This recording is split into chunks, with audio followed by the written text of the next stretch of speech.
On July the 15th, 2008, Ronaldinho sealed a €21 million move from Barcelona to AC Milan. Another big money transfer for the former World Player of the Year, but this time the Brazilian was at a crossroads in his career.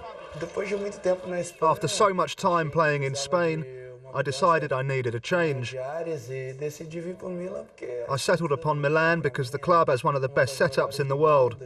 Some really great players, and they're one of the best teams in the world too. His game's changed, but Ronaldinho's still young. He needs to be loved again. The fans abandoned him. So has the world seen the best of Ronaldinho?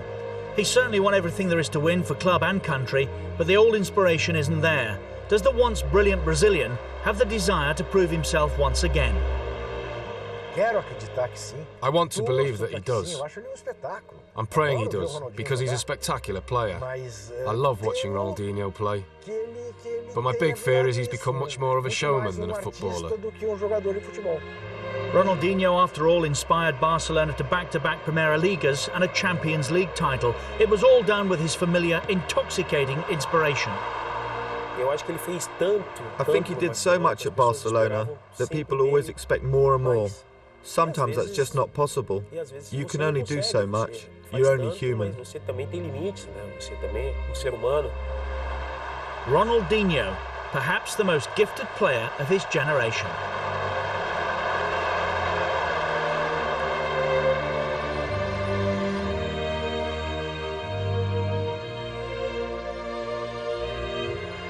Between 2004 and 2006, Ronaldinho redefined football. He combined vision, touch and invention with steely determination, inspiring Barcelona to title after title. It was a joy to watch him, and he was one of the guys that made the public came to the stadium. It looked like he was always happy and content on the pitch, and the only thing he wanted to do was play his game.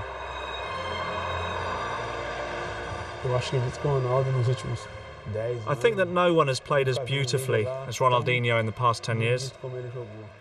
He was able to achieve those big wins, leading Barcelona to the Spanish title, helping them win the Champions League. He was able to give them that most important element, but at the same time, he'd always do it with a smile on his face.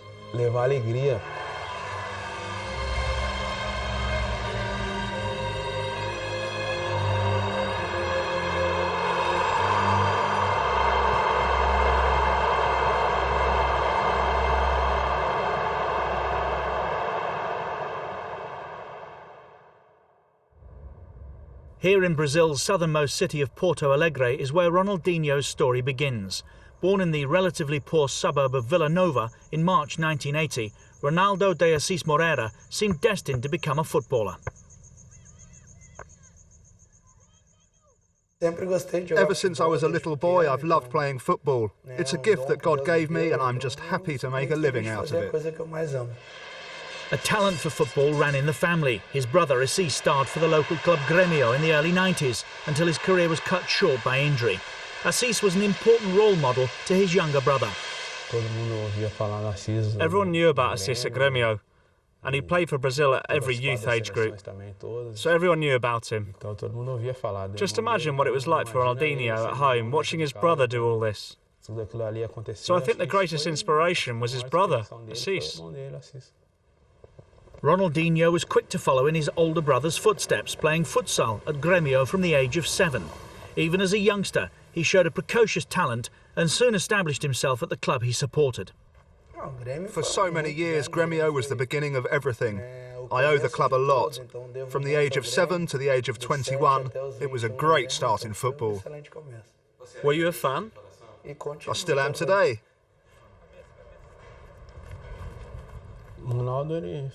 What he does today, he was doing back then at the age of 12 or 13.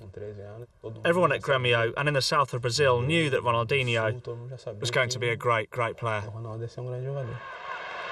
As well as his brother, the young Ronaldinho had another hero, Rivellino, one of Brazil's stars of the 70s. I'd always watch loads of videos of him, and I'd imagine myself being Rivellino. And then I wanted to be left-footed too, like Rivellino, and then Maradona. And my brother as well. practically all my heroes were left-footed. Rivellino was, and still is, one of my biggest football heroes. For all the tricks and flicks he learned from watching his heroes, Ronaldinho was no stranger to hard work. If he could play after training had finished, then he would. We'd leave and go to Restinga, where I lived, and then play football again. His life has always been about football. Having won the Under-17 World Cup with Brazil in 1997, Ronaldinho returned to Grêmio, ready for first-team action. The teenager was an instant hit with the fans. Despite his skinny frame, he adapted to the tough regional championship well and impressed the supporters with his eye for goal and an extraordinary touch.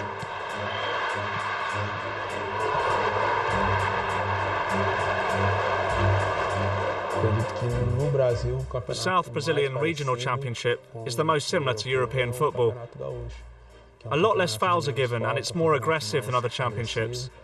And I think that made a big difference to Ronaldinho's career. Like many great players, Ronaldinho produced his best performances in the biggest games. Grêmio's bitter rivals were Internacional, and Ronaldinho always excelled against them, so much so that the nation took notice.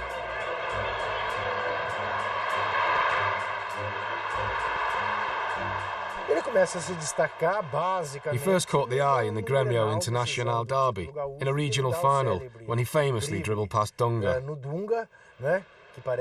And it seems, even to this day, Dunga hasn't forgiven him. And that's when everyone said, "My God, who is this kid?" What a confident kid to do that to the '94 World Cup winning captain. It wasn't long before Vanderlei Luxemburgo called him up to the Brazilian national squad, and to help him settle in, Ronaldinho was to share a room with the captain and former Grêmio teammate, Emerson. Generally, a young player's a little shy or afraid of speaking to anyone, and I think I helped him feel at home, especially as I was also from the south of Brazil and had played for the same club. He took to international football easily enough though, and he looked every inch a Brazil player when he scored in 1999 against Venezuela in the Copa America.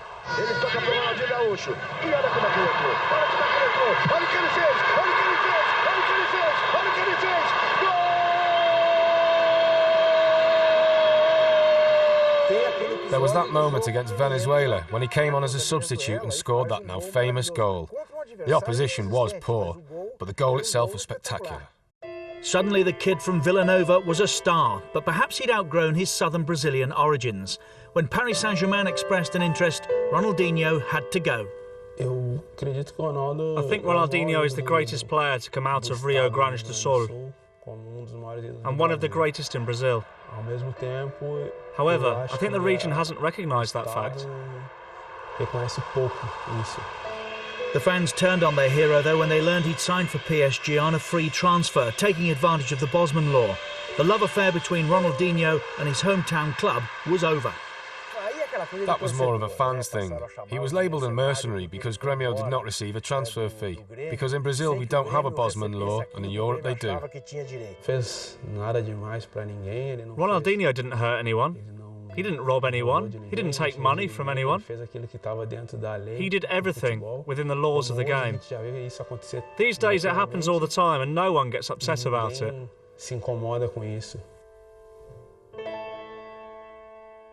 After a few months in exile at Grêmio, Ronaldinho settled in the French capital surprisingly easily. He was still far from the complete player, but he showed flashes of genius that promised much for the future. Still though, there was work to be done.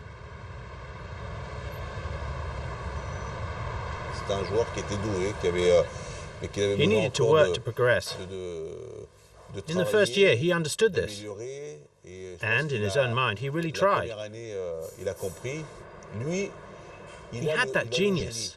He had an incisive gift on the field.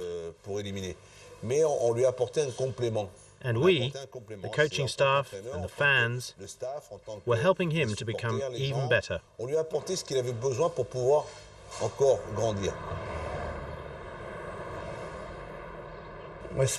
It was a great learning process there. It was my first club outside Brazil, and so I learnt an entirely new culture and a new type of football. It was a really important stage in my life. Once again, Ronaldinho came alive in the big games, but he struggled for consistency. Generally, he was good in the important matches against the likes of Marseille, but he knew how to choose his moments.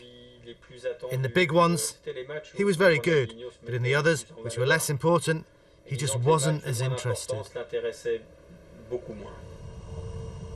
But his form was good enough to keep his place in the Brazilian side.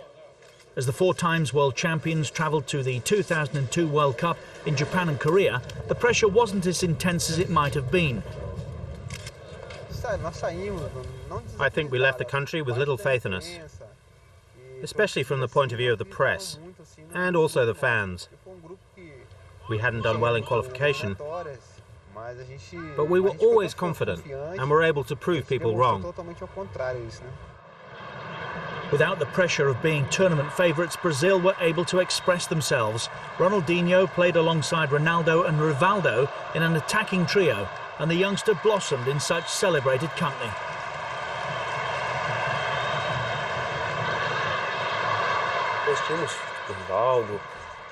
We had players like Rivaldo, Ronaldo and Cafu, and obviously other great players. And I think that helped Ronaldinho, because although it didn't take all the responsibility off his shoulders, he could at least share it with the others. And so I think he played with more freedom. It was the quarter-final against England when Ronaldinho truly left his mark on the competition. Michael Owen opened the scoring for England before a brilliant run from Ronaldinho led to Rivaldo's equaliser on the stroke of half-time.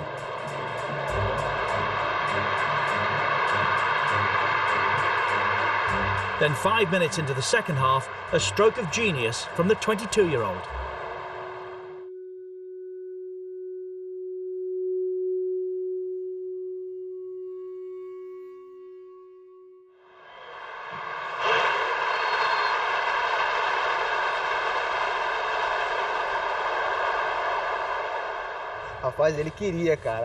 I'm telling you, he meant it. All of us argued about it for ages. We were saying, no, it must have been a cross. But before he took that free kick, he turned around. And I think he said to Belletti, keep your eye on the goalkeeper. He'll come off his line. He definitely was shooting. He couldn't have hit it so perfectly if he hadn't been. It was a delicate moment, and that's when Ronaldinho's star shone for us. That's why these guys are geniuses, capable of something special, and we're born to play football. And they had these fortunate moments too.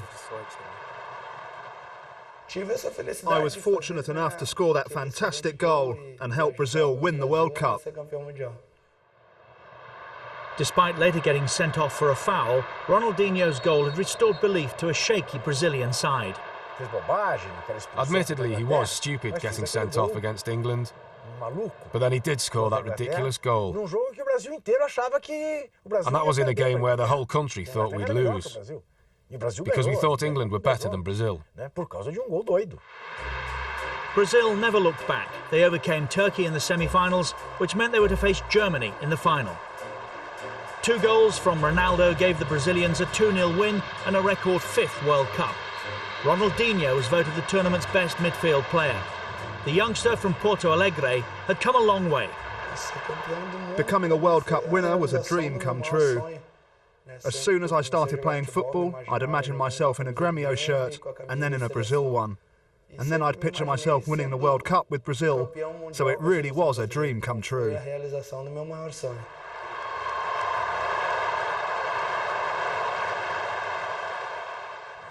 Back at Paris Saint-Germain, however, things weren't going quite so well. His inconsistent form was still an issue, and manager Luis Fernandes complained that the Brazilian was more interested in the Parisian nightlife than turning out for Paris Saint-Germain.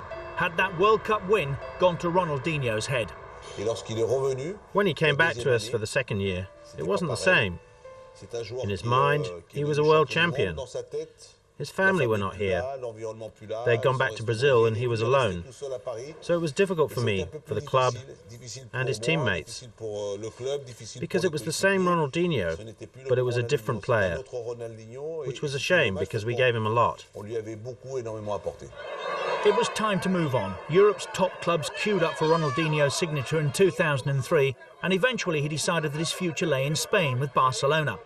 Ronaldinho was to be the star who would revitalise the Catalan giants. He came at a moment that few people believed in the possibilities of Barca, and he gave the people the way to hope and believe in a new team to win important things. His impact was immediate. I think it was a case of either, here, I show what I can do and gain the respect of the whole world, or just stay and be a millionaire. Like another Denilson, someone good at the circus, a trickster, but not a footballer. The tricks were no longer for show. Ronaldinho was becoming a decisive player, scoring crucial goals at crucial moments. I must say he's one of the few players I saw in my life that made the difference and that could make the difference and did it in a very natural way. Under the management of Dutch legend Frank Rijkaard, Barcelona became unstoppable. And in Ronaldinho they had the symbol of Rijkaard's attacking football philosophy. In just his second season, he helped Barca to their first league title in 6 years. It was the culmination of all my hard work. I managed to win virtually everything there is to win in football there. It's a period in my life that I'll never forget. What he combined was pace and technically very, very skillful. He was able to control the ball and at the same time leave 1 or 2 or 3 opponents behind and do wonderful things. It's difficult talking about myself, but I like to dribble with the ball to create chances. I always think of myself as a very creative player. I don't have to talk about the things he can do with a ball. He's got incredible vision. He picks out his pass before the ball has even reached him. I know very few players who can do that.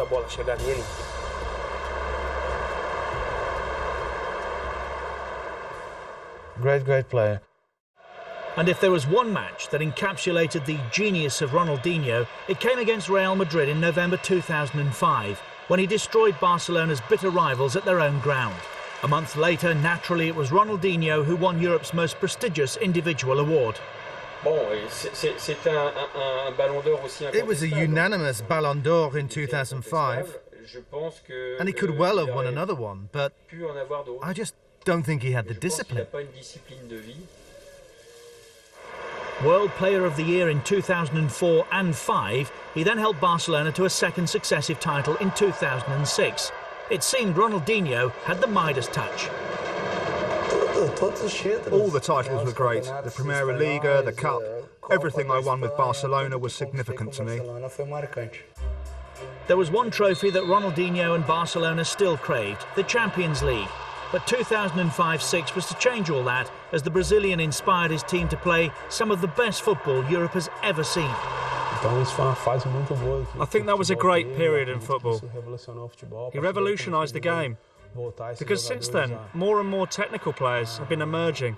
And we have so many great players today, dribbling and playing in an artistic way. Barcelona faced Arsenal in the 2006 Champions League final. Despite going a goal down early on, they came back to win 2-1 and seal a memorable year with a memorable triumph. Ronaldinho in particular was the hero of Catalonia. He was treated like a king in Barcelona for 2 years. And that's everything an artist could wish for. It's like getting on stage and the whole audience is focused on you, singing your songs without even opening your mouth. Every song. That's the best feeling. But Ronaldinho struggled to replicate his club form for his country. The 2006 World Cup should have been Ronaldinho's chance to shine. But while he was the undisputed king at Barcelona, with Brazil, he had to settle for a supporting role amongst a lineup of stars. It's different playing in the national team. You have to share the attention with the other players, as it's all the stars playing together. It's much easier being the only star, but when you get together with all the others, you have to have more than just football. And I think that Ronaldinho's attraction is limited just to the football pitch. Ronaldinho wasn't born to be the main player in a team. He was born to be an extraordinary teammate. When people wanted to make him the star man, he couldn't cope. Brazil began with 4 wins, but their performances were unconvincing, and Ronaldinho looked a shadow of the player who'd been terrorising European defences all season. What happened in the 2006 World Cup? He should have been the star player. But he looked almost afraid to be playing alongside Ronaldo and Kaká. He wanted to be one of the others. People expected him to lead that team, and he didn't. I don't think he ever will. A 1-0 defeat to France in the quarter-finals ended Brazil's hopes of justifying their status as tournament favourites. Their performance was heavily criticised back in Brazil, and as the man who carried a nation's hopes on his shoulders, Ronaldinho was singled out. That's football. When you win, you get compliments. When you lose, you get criticised.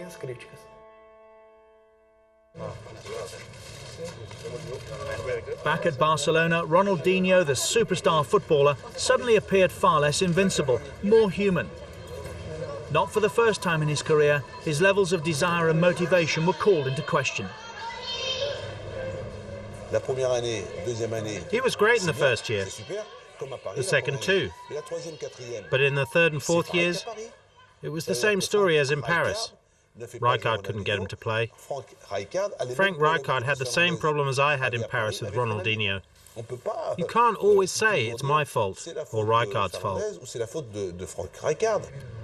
Overall, I didn't have too many problems with Ronaldinho because he was a great guy, worked really well, and had a good relationship with his teammates. Only the last seasons, it was getting downwards, and yeah, he performed less. Ronaldinho was still a hugely marketable figure, but perhaps he'd begun to embrace that celebrity culture a little too much, and many feared that his lifestyle was not helping his football. This is what I'm talking about when I say he's become like a pop star or a marketing tool. He's thinking more about the adverts he does, thinking, I need to do what I do in the adverts on the pitch. It's confusing. You end up confusing the two roles. With a new generation coming through at Barcelona, Ronaldinho found himself increasingly isolated and sometimes even on the sidelines. It became obvious that he needed a fresh challenge to revive his career. The only thing that surprised me once in a while is when he didn't have quite his day, his level could drop enormously. And if you think about that, you can say immediately that he is really a very sensitive guy. I think that's important for some guys, that they feel that they are loved and liked and appreciated. The sort of adulation he received doesn't last for very long. Ronaldinho had it for about 2 years. Now he's in that needy phase. He lost the love, so he lost everything. That's the passion that he's trying to evoke once more at Milan. It's been a promising start to his career in Italy, and who knows, Ronaldinho may be able to reach the top once again. We're already seeing the Ronaldinho that we're used to seeing. The Ronaldinho who does his dribbles or impossible tricks. And I do believe he'll get back to that level. His performances with Milan led to a recall to the Brazilian side too. Now a veteran of the national side, it's hoped his enthusiasm for the game can rub off on Brazil's latest generation of talented players. I think there are a few players out there who love playing football quite like he does. He enjoys it more than anyone. He wants to play again and again. The guy just loves football. It's this passion for the game combined with his extraordinary ability that makes every fan the world over hope to see him recapture that form of his Barcelona days. Ronaldinho, a troubled genius perhaps, but still the greatest Brazilian player of his generation.